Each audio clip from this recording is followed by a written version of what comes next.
this episode of The Boss Lady. I started Posh from savings.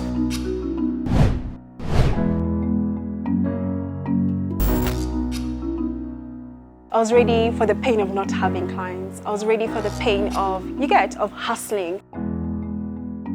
Posh for me was an experiment. I didn't know that it would work for sure. That's why it took me long. I would have started my business earlier on in my 20s, but I started a bit later on, and it's just because of capital. My name is Susan Kaittany, founder and CEO Posh Palace Kenya, and this is The Boss Lady.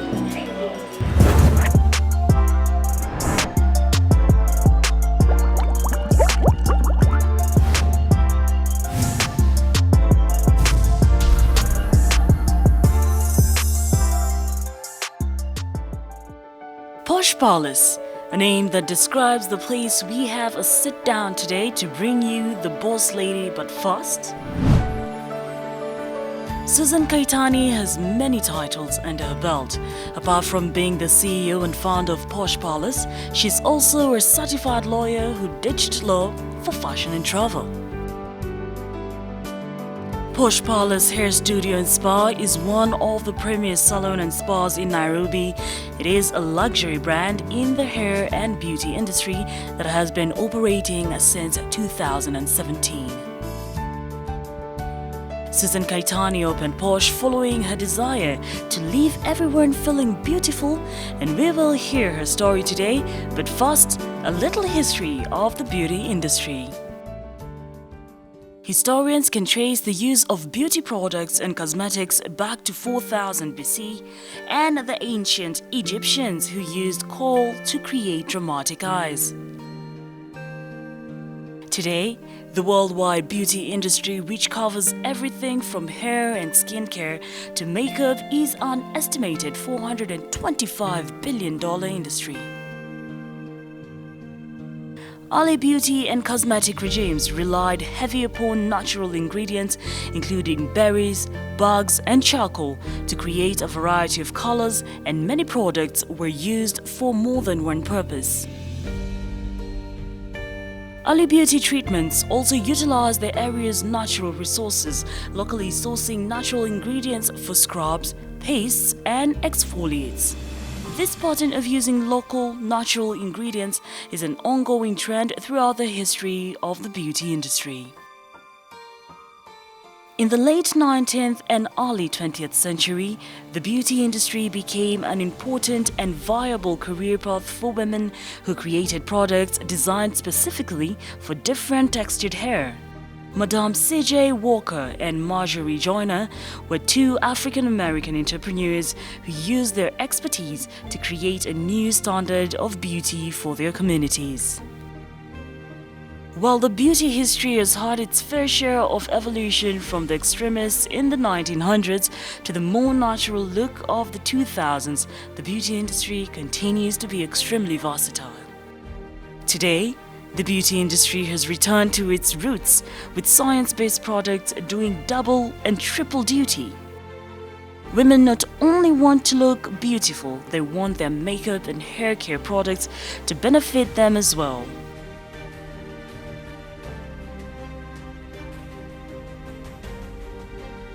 Our boss lady today takes us through the beauty industry, which keeps increasing by the day on imports, employment, among many other factors.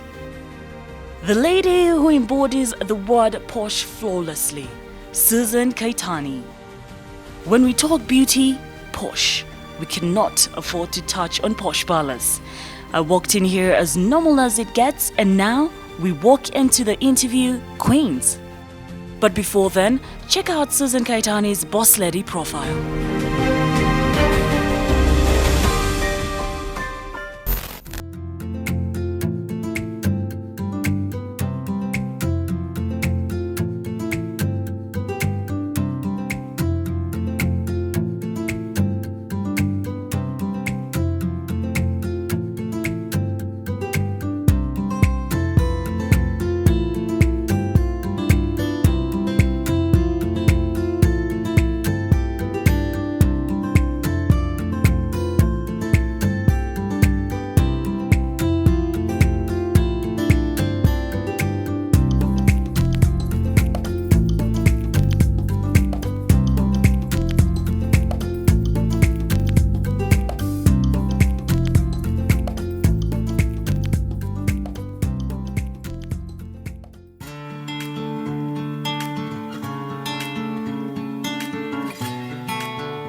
When I hear Posh Palace, I think beauty. When I hear Posh Palace, I think elegance. When I hear Posh Palace, I think a class. When you hear Posh Palace, what do you think? I think sophistication. I think bold.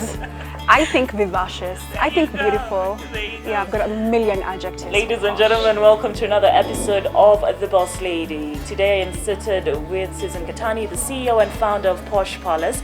And it's an honor to be here because it comes with a lot of goodies. I mean, look at my hair. It was fixed and it's not something that happens every day. How you are look you? amazing. Thank you. How are you, Gosh. Susan? You are the quintessential posh woman, just so you know. Yeah, for real. Get that straight for everyone who's watching. No, How are truly you, dear? very good. And I'm really happy that you're here today. Thank you Yeah, for Karibu having to us. Posh Palace. Now, Susan, thank you. Susan, Posh Palace is a business that immediately broke. Even before, I'm sure you opened this place, everyone knew about it. Everyone knew there's a Posh Palace coming up. But apart from Posh Palace, which we're going to talk about in just a bit, I want to start off with your story. Who is Susan and how did you even come up with the idea of you want to open a salon and a spa and have everything included in it, everything under one umbrella when it comes to Marty's Beauty? Well, Susan is, I guess, I like to think of myself as fun, young at heart, a bit sophisticated, not too much. But the thing about my life that inspired Posh Palace was I traveled a lot. I worked in my family business for close to 15 years, from the age of 19 all the way to, you know, until when Posh got opened. So you can imagine I've been to like over 100 countries. I've gotten lots of exposure and I was in charge of lots of interesting, for example, I don't know whether you've heard of KCB Biashara Club, Barclays Business Club. I was in charge of those clubs. I was in charge of taking Kenyans outside Kenya to see the world, you know, and experience the world from you know, and we used to organize meetings with the chambers of commerce, with embassies. So it was really cool. And we attended a lot of expos. So I think that gave me a lot of exposure. So from a travel advisory or a travel agency to now a salon service, you just creating or producing services for beautiful people, or rather anyone who wants to feel beautiful, and even not only women but men too. What brought about that transition from a travel agency to a salon, a spa? I was a model when I was 19, so to 20, and I think my love for beauty never quite left me. You know, I'm a tomboy, but I still like beauty. I love to make people beautiful. I love to make my friends look beautiful. I used to do makeup on them and flat iron their hair before we went out to the rave, you know. So I think that never quite left me, you know. So I tried to do other things. I loved travel, but beauty still was inside me, and the need to make people feel glamorous, amazing, beautiful inside and outside. So I think for me, I didn't need to recreate the wheel, because the beauty business is like, you know, there's so many salons in Kenya right now, you know, and the thing about Kenya is that we've got lots of opportunities. Yes, you just have to be different. No, yes, we do. Now, this is not something that you went to school for. No. Okay, so take us back to your days under your parents' roof. So All the way from primary school, what exactly did you study for? Because I'm sure everyone will be shocked. Yeah. She's one of those kids, you know, when the parents say you either become an engineer, a lawyer, or a doctor, that's the one. Well, my mom was a teacher. All right. For, I don't know, she's a basic, is it a P1, P2? Yeah, basic teacher. And the thing about her is she taught to make sure that her kids got good grades. So my sister and I didn't have a choice. She got an A. I also was an A student. You know, she's a doctor, yeah. And I guess we had to check off the, you know, the list. Those days it was doctor, lawyer, engineer. So my brothers are engineers, you know. Wow. Yeah. And I have another brother who did BCom. Those days BCom was a thing, you know. So I think it was very important, especially from a family that didn't have money. I can't say that money was what we had. We had to make it. We used to wake up at 4 o'clock in the morning to study. We used to put our feet in cold water to study. Yeah, she'd wake you up at 4 o'clock and go like, it's time, wake up. Because we don't have money, you have to make it. You don't have a fallback, you know. Yeah, so if you don't have a fallback, you have to work very hard. So an A student straight from high school joined what university? So I went to Moi University, And the reason I went to Moore University was because my sister was in Moore University. So, you know, you always kind of like want to be like your sister. She's older than me, and she was a doctor. And I wanted to be far away from my parents. There's always that thing. There's always a thing when you finish high school. Something tells you that you're now a grown person. Exactly. Until you experience life and you're like, growing up was a trick. But anyway, so you went to Moore University. Yes. You pursued your law degree. I went through law school, but at the same time I worked in the family business. Okay. Yeah, so I was in charge of groups, I was in charge of trips. So I was in law school, but I was also traveling at the same time. Yeah, so I call it an absentee student sometimes. I hate to admit that, but you know, I believe that in the Kenyan system now, you can work and study at the same time. You know, yeah. So what? Because it's a lot of time. So what have you done with your law degree? Nothing. You know, sometimes I feel like a degree is there to validate you. It's just to give you that extra boost, to give you that extra, you know, I'm a lawyer. I'm not sure what that means anymore, but it does give me some little, you know, it's a backup. Not really backup, it's like whatever society needed of me to do, I've done. And now I'm done. You get, I'm out. Drops mic and you're out of it. She's out.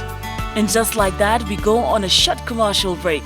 Up next, she lets us in on her journey to the making of posh parlors right after this break.